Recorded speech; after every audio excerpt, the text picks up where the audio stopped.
Series on the Beatitudes, reading from Matthew's Gospel, chapter 5.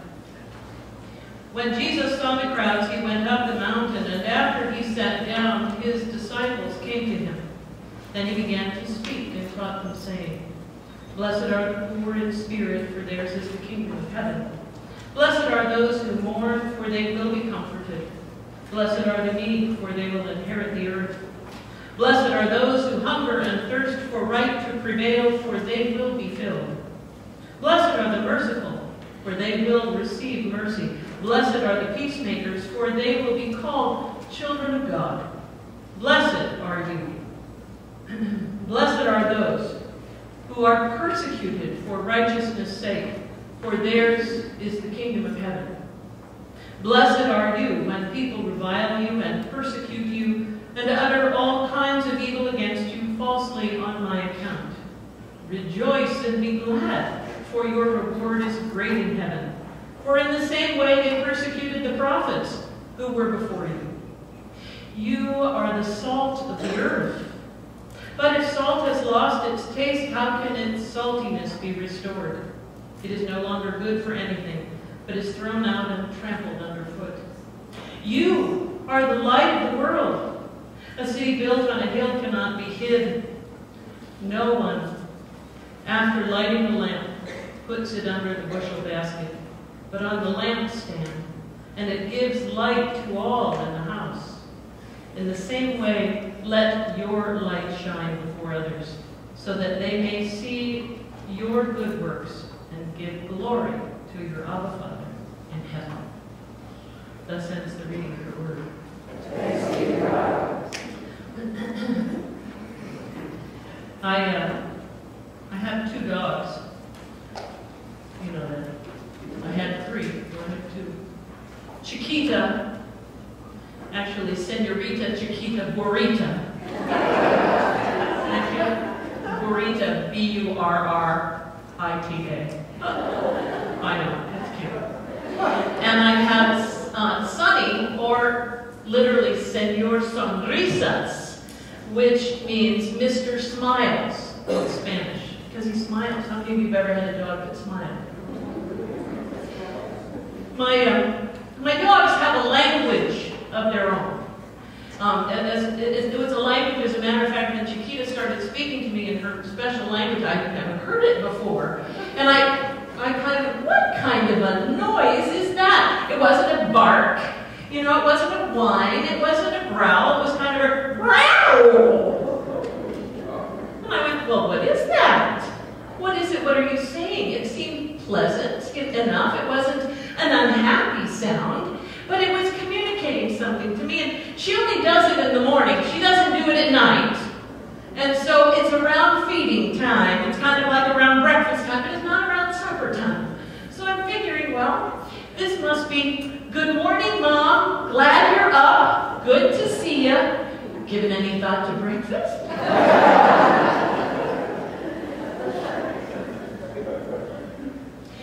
I had to learn her language. I had to understand what it was she was trying to communicate with me. I read a story. It was a fellow who did a sermon the other day, a great fun sermon to read. It was about salt. And I'll get to the point in a minute. And in his story, he was talking about, he told the story of a mother mouse who wanted to give her children an experience of the world. And she decided to take the mice out and show them around the house. So they went around a corridor and a corridor, and so she took the little baby mice and turned right around this corridor, you know, and she went along the hall, and the little children, the little mice children were taking it all in. And she turned right around another corridor, and the little mice were taking it in. And suddenly, Mom stopped short because suddenly she's right in front of the cat, the house cat, and the house cat's asleep, and she doesn't know what to do. She's petrified. She's terrified. She's afraid, you know, she's going to have to turn around and go back, and she doesn't want the cat to wake up or hear them trying to escape.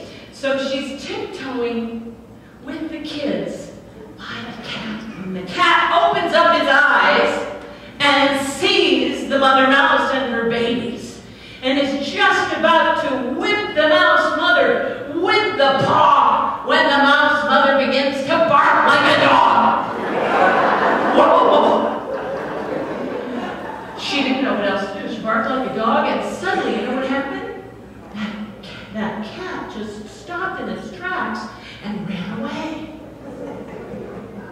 The mother turns to her babies and she says, just want you to learn a good lesson from this. It's very, very important for you to learn a second language.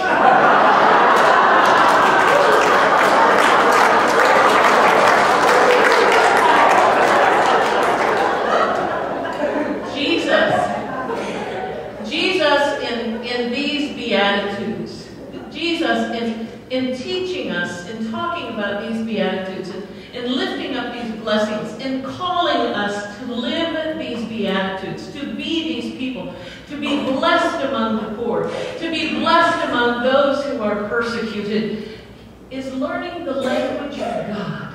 And for Jesus, the language of God in us is to be the salt of the earth, to be the light to the world. Now, in the history of Judaism, and you all know salt. Oh yeah, salt of the earth. I know what that means. You all go, oh yeah, it means you're a good, steady person. You know, you're a good, strong person of good integrity and good spirit. But salt means so much more. Salt is so much more symbolic in the Bible. Salt is, if you can believe it, is covenantal. Salt is covenantal. All of the priests in ancient Judaism were required by law to make salt be part of their sacrifices. Not just meat sacrifices, but grain sacrifices. Any sacrifices that were made before God, salt needed to be part of that. It was a sign of devotion. It was a sign of being absolutely, completely devoted to God when you followed the law to make that salt covenant. The salt covenant also was about being people who shared a meal together. You always had salt as part of that meal. And they even used the expression that we are salted together. We have been bound to one another by salt. Salt was rubbed on newborn infants to protect them from evil spirits and bad influences. If you didn't rub salt on the baby, who knew what influences would affect them in their life? Salt, yes, was something that they used to flavor food and preserve food. But salt was a symbol of what it meant to be in covenant with God. When Jesus says to his disciples, you are the salt of the earth. You are the salt of the earth. He is saying that you are the covenant people. He was saying you are, hold on to your hats, you are sacrifice. You are sacrifice. When he said those last two Beatitudes that none of us ever want to talk about, those last two that are so tough to even repeat. Blessed are you if you are persecuted for righteousness' sake. Blessed are you if you are reviled and persecuted because you are part of me. Blessed are you. Be happy about that. Thank you. Be blessed as one who is sacrificed and sacrifices yourself for God. You are salt. And you are light. And in that, he says, be salt and be light. That is what it means to bear the marks of Jesus Christ. For us to be the disciples of Jesus. This is not an invitation. This is an imperative. This is what those of us who say we follow Jesus Christ, those of us who claim Jesus Christ as our Savior, are those who are to live these imperatives. You know, it wasn't too long ago in the history of our nation that there were people who decided to stand up for injustice. People who decided to stand up and say, this just isn't right. This is not who God's people, this is not who human beings are to be with each other, toward each other. And I'm talking about the civil rights movement. I'm talking about 1960, when the civil rights movement began, and people began to stand up and say, this is not right. The civil rights of human beings cannot be denied. Not in this country. Not in this nation. That's not who we are. And all of us, you can all sit there and lift up names of the leaders of the civil rights movement, I'm sure. You can name the two presidents who were configured very prominently in the civil rights movement, John F. and Lyndon Baines. And you can remember names of leaders of the civil rights movement. Can you give me their names? Dr. Martin Luther King is the first one that's going to come to mind. Anybody else? Medgar Evers, did I hear that? Anybody else? Rosa Parks, good. You get a point. Somebody lifted up the name of a girl.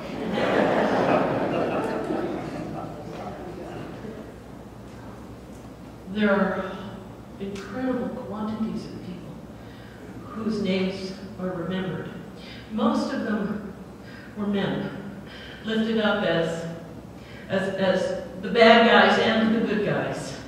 The Michael Schwimmer and James Chaney and Andrew Goodman, who were the three civil rights workers who were slain, are remembered by all of us. On June 21st, 1964, they were murdered because what they were trying to do was help people register to vote. What they were trying to do was help people live out and receive their civil rights.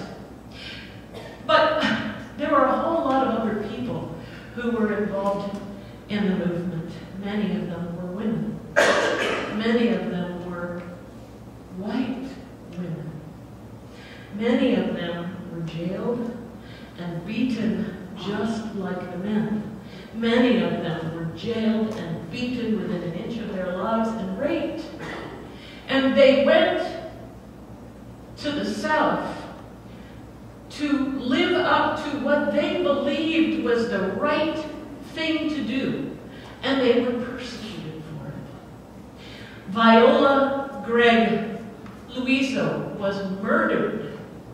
39-year-old mother of 5 who came from Michigan to help in the civil rights movement, to be a freedom rider, to transport people from one town to another in her own car, was murdered because she was doing what was right. She was standing up for what was right. In our time, in our world, there are people for us to look up to who are salt of the earth people, who are light of the world people, who have set an example for us to live by. It doesn't matter whether they did it because they were Christians, although one woman said, of course I'm doing this because I'm a Christian. Yes, I'm the daughter of a Southern Baptist minister, but I'm doing this because this is a sin. And we can't live with sin in this world. So yes, I'm coming down here to be a freedom rider because this is a sin against humanity. And when she was asked, why are you doing this? You're white. She said, then I'm even more responsible. People who stand up, who give their heart and make themselves sacrifice to live up to God's expectations are speaking the language of God, not in their words, but in their deeds.